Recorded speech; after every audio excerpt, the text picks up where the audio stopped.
Cameron Bradshaw, interesting question here. He said, how come MXGP mechanics don't let their riders' rear tire touch the ground when wheeling the bike to the starting gate? Yeah, good point.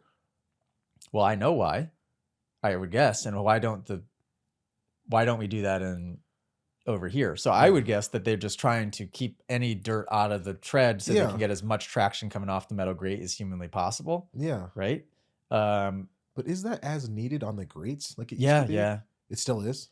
Well, it's more needed when I think there's some tracks, like I want to say Tomahawk uses their metal grate in a lot of amateur races. Mm-hmm. When you have back-to-back gate drops on the metal grate and it starts to fill up with dirt and the expanded metal has dirt wedged in there, you can get wheel spin real easy. Really? Like you got to make sure that expanded metal is cleared off or you're just going to sit there and spin.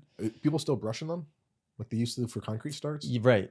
Right. So you got to make sure you're taking a wire brush or something. Yeah. In the pros, I don't know. In Supercross, there's not enough gate drops to where you just line up and maybe there's a couple big chunks that ended up on there and you just kind of push those out of the way. Good point. But you're good. Yeah. But yeah, that would be the purpose, is keep that back tires fresh and as much dirt off as you possibly can. Yeah.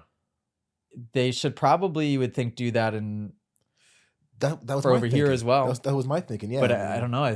A lot of stuff, by the way, takes a while to catch on here. Yeah. I finally noticed that most of the starting gate uses blocks now.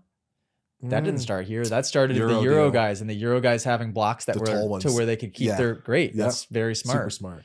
I like that. But yeah, that's starting to catch on a little bit more here now. They do race in the elements a lot more than we do as well. So, I mean, a lot of their staging, crazy muddy. Right. And you got to also look at a lot of people are starting to use the paddles, which there's a lot less contact patch per knobby. So what you said, if you're seeing wheel spin, it's going to be even like exacerbated even more because there's less contact patch because the paddles essentially come to like a point almost. So that's a good point. It makes sense. Yeah, I could see that.